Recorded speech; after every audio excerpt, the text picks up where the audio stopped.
کہ اللہ تعالیٰ فرماتا ہے کہ تمہیں خواہشات کی لذتوں نے دیوانہ بنایا ہوا ہے، تمہیں دنیا کی لذتوں نے دیوانہ بنایا ہوا ہے، اور ان دنیا کی لذتوں میں سب سے پہلے عورت ہے، اور اس میں کوئی شک نہیں ہے کہ اس دنیا کی سب سے خوبصورت چیز عورت ہے۔ اور ایک آپ کو اپنا تجزیہ بتاؤں کہ دنیا پھری اور پھر کبھی جنگل، کبھی عرش، کبھی فرش، میں جو شعر پڑھا کرتا ہوں، کبھی عرش پر، کبھی فرش پر، کبھی ان کے در، کبھی در بدر، کبھی عاشقی تیرا شکریہ میں کہاں کہاں سے گزر گیا۔ دنیا میں انسان کے علاوہ جتنے نر ہیں وہ بہت خوبصورت اور مادی انتہائی تھکی ہوئی، چوڑی۔ مور دیکھا ہے؟ مور نر دیکھا ہے؟ کیا اس کے پر، کیا اس کی شان، کیا اس کا حسن، اور مور نہیں ویکھی مری ہوئی چوئی دی طرح۔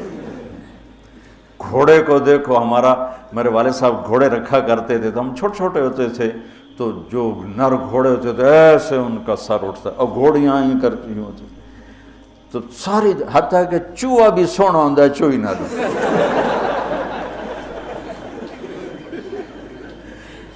نر کبوتر دیکھو، مادہ کبوتر دیکھو، نر شیر دیکھو، شیر نہیں دیکھو، کھوتا بھی سونا ہے کھوتی نر۔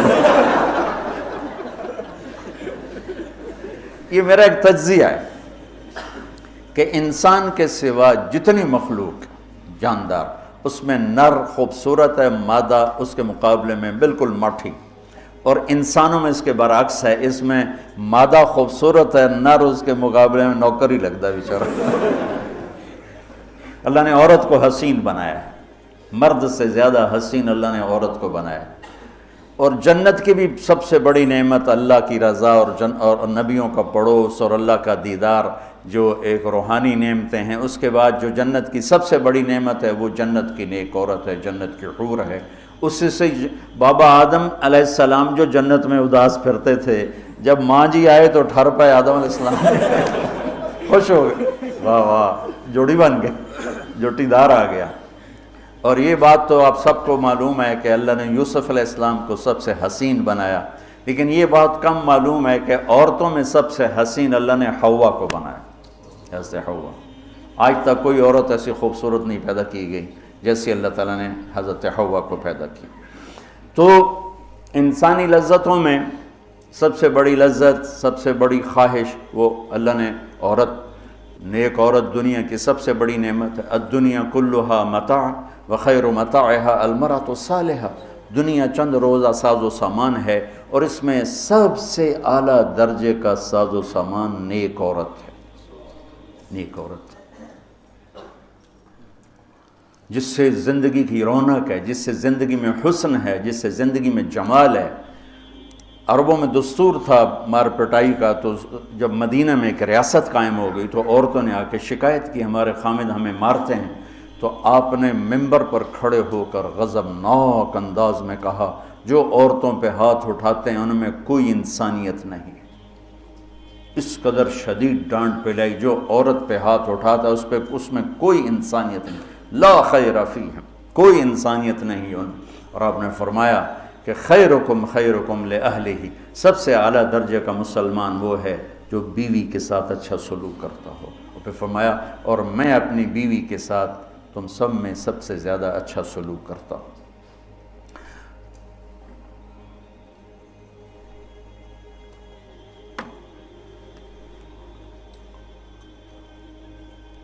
آپ نے 9 گھر آباد کیے جب آپ دنیا سے گئے، 9 بیویاں تھیں، اور کسی گھر میں روٹی نہیں کھانے کو، دودھ نہیں پینے کو، دوا نہیں لینے کو، اور بیویاں قربان ہو رہی ہیں، صدقے واری جا رہی ہیں۔ کس بات پر؟ آپ کے اخلاق، آپ کا حسن سلوک، آپ کا اظہار محبت، آپ کی رواداری، آپ کا انصاف، آپ کی دلداری۔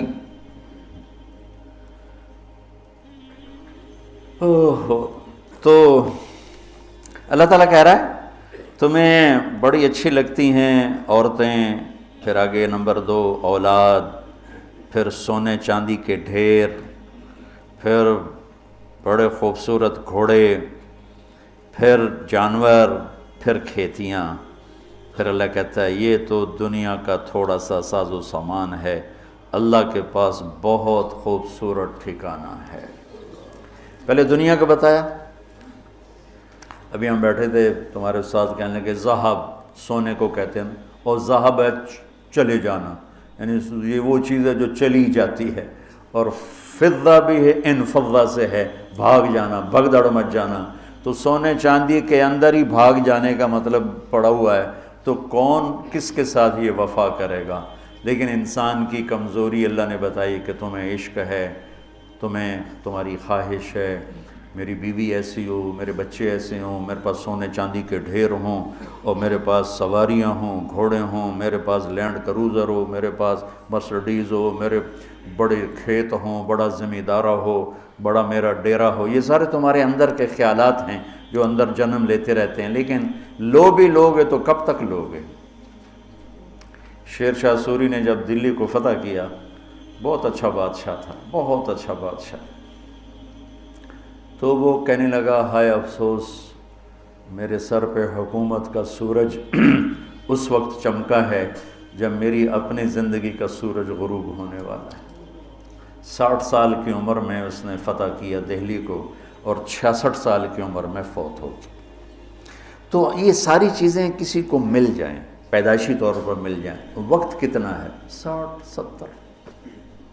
زیادہ بوڑھا ہو جائے تو اولاد ہی تنگ پہ جانے۔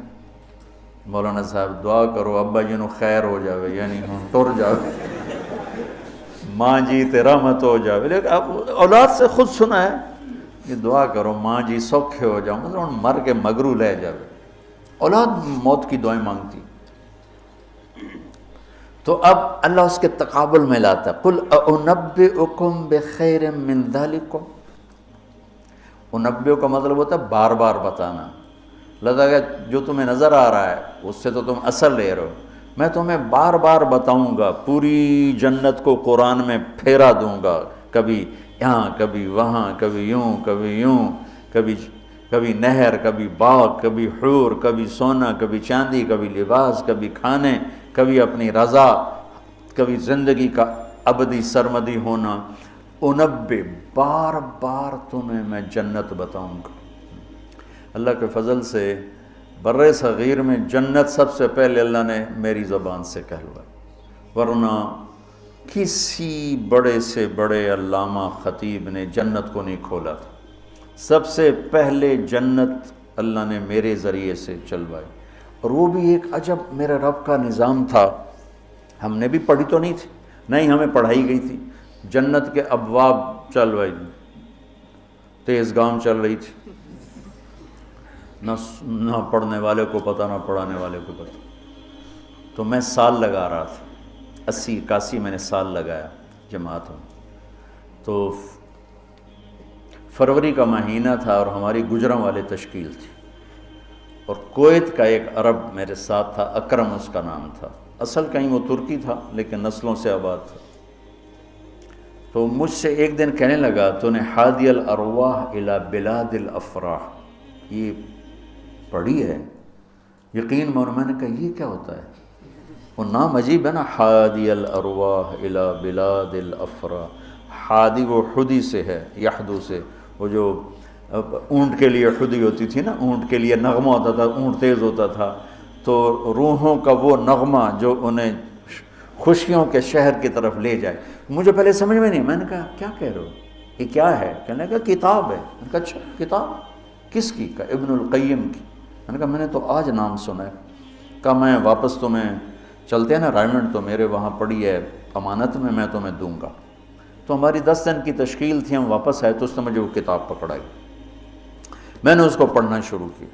سب سے پہلے میرے رونگٹے کھڑے ہوئے کہ یا اللہ اتنا بڑا تیرا مہمان خانہ، اور ہمیں سوائے لفظ جنت کے علاوہ معلوم ہی نہیں کہ وہ کیا دولت ہے، کیا خزانہ ہے۔ تو کس طرح ہم دنیا سے بے رغبت ہوں گے، کیسے غلط عورتوں کے پھندوں سے بچیں گے، کیسے دنیا کی چمک دمک سے ہم بچیں گے جب تک ہمارے سامنے جنت کی رونق نہ ہو، جنت ایک نوجوان کہنے لگا اللہ حوروں کا لالچ کیوں دیتا ہے؟ میں نے کہا زنا کو روکنے کے لیے کہ لوگ شادی کر کے بھی زنا نہیں چھوڑتے ہیں۔ تو اللہ تعالیٰ نے کہا پاک دامن ہو جا، میں نے تیرے لیے جنت کی خوبصورت لڑکیاں تیار کر کے رکھی ہیں، وَزَوَّجْنَاهُمْ بِحُورٍ عِينٍ، اور ہم خود تمہارا نکاح کریں گے جنت کے حوروں کے ساتھ۔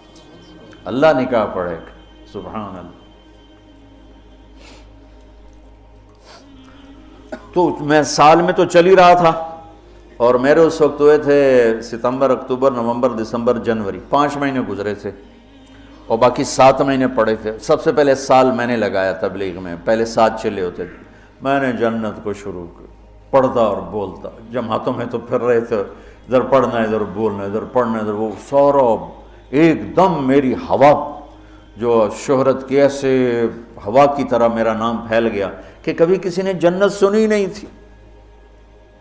وہ کہا ہم نے تو 70 سال عمر ہے، کوئی کہ 80 سال عمر ہے، کوئی کہ میری 50 سال عمر ہے، میری 60 سال عمر ہے، میں نے زندگی میں کبھی جنت کو نہیں سنا، میں نے پہلی دفعہ آپ سے جنت کو سنا۔ تو وہ جو میں پہلے مشہور ہوا لوگوں میں، وہ جنت کی وجہ سے کہ جنت کو میں نے بیان کرنا شروع کیا۔ سارا 1000 آیات ہیں جنت اور جہنم پر، اور کوئی بیان ہی نہیں کرتا۔ کون ہم مرنا چاہتا ہے؟ کون غربت چاہتا ہے؟ کون بیماریاں چاہتا ہے؟ کون دکھ چاہتا ہے؟ ہر ایک چاہتا ہے کہ ایک آئیڈیل لائف ہو، آئیڈیل گھر ہو، ایک خوبصورت زندگی ہو۔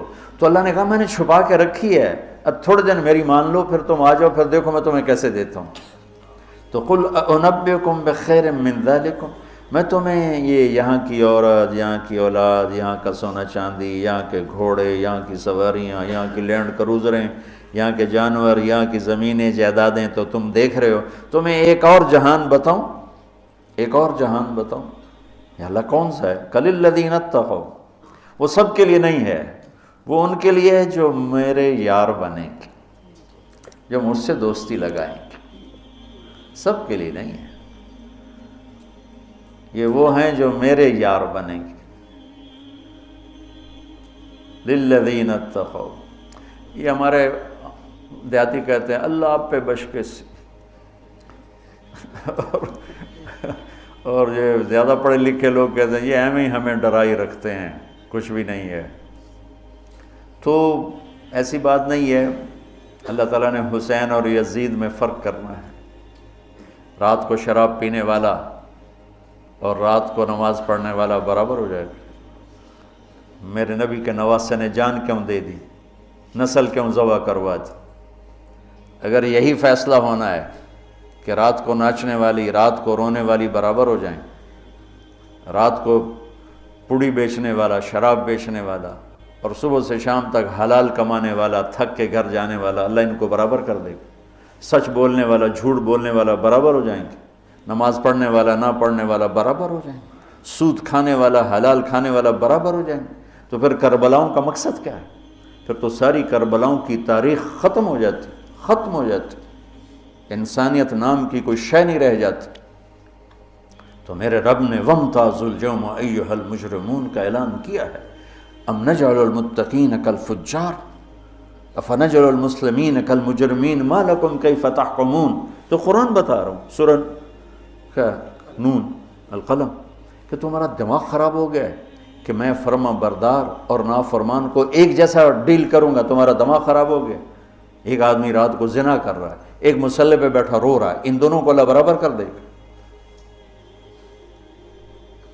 تو للذین اتقوا، ہم نے ایک بڑا اسپیشل پروگرام، پیکج، لیکن ہے تقوی والوں کے لیے۔ اچھا، تقوی والا بننا کوئی مشکل کام ہے؟ یہ کوئی ایسی آسمانی چیز ہے، آفاقی چیز ہے؟ قرآن کا پہلا صفحہ دیکھو، کتنا آسان کام ہے تقوی والا بننا۔ ہدی للمتقین، یہ ہدایت ہے تقوی والوں کے لیے۔ کون ہوتے ہیں؟ الذین یؤمنون بالغیب، جو غیب پہ ایمان لاتے ہیں۔ تو ہم سب غیب پہ ایمان لائے ہوئے ہیں نا۔ ویقیمون الصلاۃ، اور نماز پڑھتے ہیں۔ تو ہم نماز پڑھتے ہیں نا۔ ومما رزقناہم ینفقون، جو ہم نے دیا ہے اس میں سے خرچ کرتے ہیں۔ تو کوئی خرچ کرتے تو ہوگے نا، مولوی ہوتا تو بخیل ہے، تو چلو کچھ تھوڑا بہت تو خرچ کرتے ہوگے نا۔ والذین یؤمنون بما انزل الیک، جو قرآن پہ ایمان لائے، وما انزل من قبلک، جو تورات زبور انجیل پہ ایمان لائے۔ بتاؤ اس میں سے کون سی مشکل ہے؟ ایمان لانے میں پھر ساری شرطیں آ جائیں گی نا۔ یہ کہا جا سکتا ہے یہ کیسا تقوی ہے، روزے کا ذکر ہی نہیں، زکوٰۃ کا ذکر ہی نہیں، حج کا ذکر ہی نہیں۔ تو والذین یؤمنون بما انزل الیک، جو قرآن پہ ایمان لائے تو زکوٰۃ بھی دینی پڑے گی، حج بھی کرنا پڑے گا، سچ بھی بولنا پڑے گا، جھوٹ بھی چھوڑنا ہوگا، حرام بھی چھوڑنا ہوگا، وہ تو سارا اس میں آ گیا۔ تو للذین اتقوا، تقوی والا کوئی آفاقی ہو تسی تو جو بڑے تقوی والے ہو، ارے بھائی ہر مسلمان بڑی آسانی سے تقوی والا بن سکتا ہے، چند تو چیزیں ہیں، کر لو تو تقوی آ جائے گا۔